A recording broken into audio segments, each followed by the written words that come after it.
नमस्कार, स्वागत है आपका। मैं हूं यति सिंह। शनिदेव को ज्योतिष में न्याय का देवता माना जाता है। न्यायकारी होने के कारण उनके दंड के विधान के चलते हर कोई उनसे खौफ खाता है। ज्योतिष में जहां शनि को क्रूर ग्रह की संज्ञा दी गई है, वहीं जानकारों का कहना है कि शनि केवल आपके कर्मों के आधार पर आपको फल देते हैं। ऐसे में यदि आपके द्वारा गलत काम किए गए हैं तो आपको न्याय के विधान पर दंड मिलेगा। वहीं यदि आपके द्वारा अच्छे काम किए गए हैं तो शनिदेव इसका फल आपको पुरस्कार के रूप में देंगे। शनिदेव की निगाह को हमेशा घातक माना जाता है। ऐसे में एक कथा के अनुसार द्वापर युग में जब श्री कृष्ण ने धरती पर जन्म लिया तो सभी देव उनके बाल रूप के दर्शन करने के लिए नंदगांव में आए।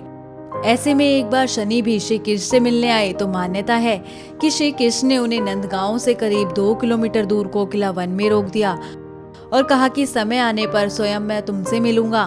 कृष्ण ने कहा कि वे नंदगांव के निकट वन में तपस्या करें, वे वहीं दर्शन देने आएंगे। जब शनि ने इस स्थान पर तप किया और प्रसन्न श्री कृष्ण ने कोयल रूप में उन्हें दर्शन दिए, इसलिए इस स्थान का नाम कोकिला वन पड़ा।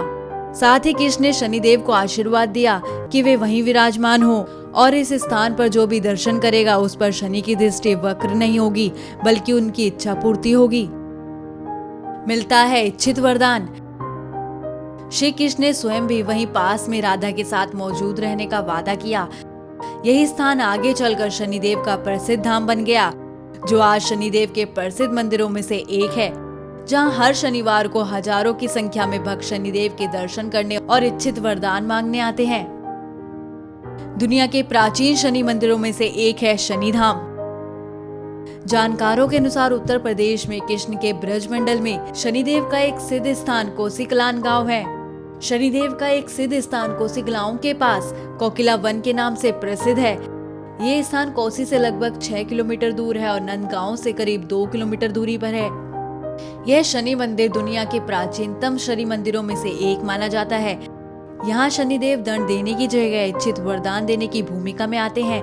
कहा जाता है कि यहाँ मांगी हुई मुराद शीघ्र पूरी हो जाती है। शनि को नंद बाबा ने रोका।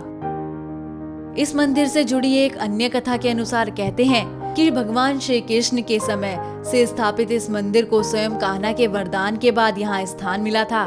इस कथा के अनुसार जब कृष्ण जन्म पर अन्य देवी देवताओं के साथ उनके बाल रूप के दर्शन के लिए अन्य देवताओं के साथ गए, शनिदेव को नंद बाबा ने रोक दिया क्योंकि वो उनकी वक्र दृष्टि से भयभीत थे। तब दुखी शनि को सांत्वना देने के लिए कृष्ण ने संदेश दिया कि वे नंदगांव के निकट वन में उनकी तपस्या करें, वे वहीं दर्शन देने प्रकट होंगे।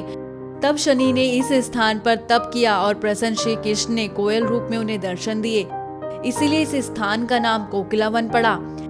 साथ ही कृष्ण ने शनिदेव को आशीर्वाद दिया कि वे विराजमान हो और इस स्थान पर जो उनके दर्शन करेगा उस पर शनि की दृष्टि वक्र नहीं होगी, बल्कि उनकी इच्छा पूर्ति होगी। कृष्ण ने स्वयं भी वहीं पास में राधा के साथ मौजूद रहने का वादा किया। मिलती है शनि की कृपा। वहीं मान्यता के अनुसार शनि धाम के बाईं ओर कृष्ण राधा जी के साथ विराजमान है और भक्त किसी भी प्रकार की परेशानी लेकर अब यहाँ आते हैं तो उनकी इच्छा पूरी होती है। मान्यता है कि यहाँ राजा दशरथ द्वारा लिखा शनि स्तोत्र पढ़ते हुए परिक्रमा करने से शनि की कृपा प्राप्त होती है।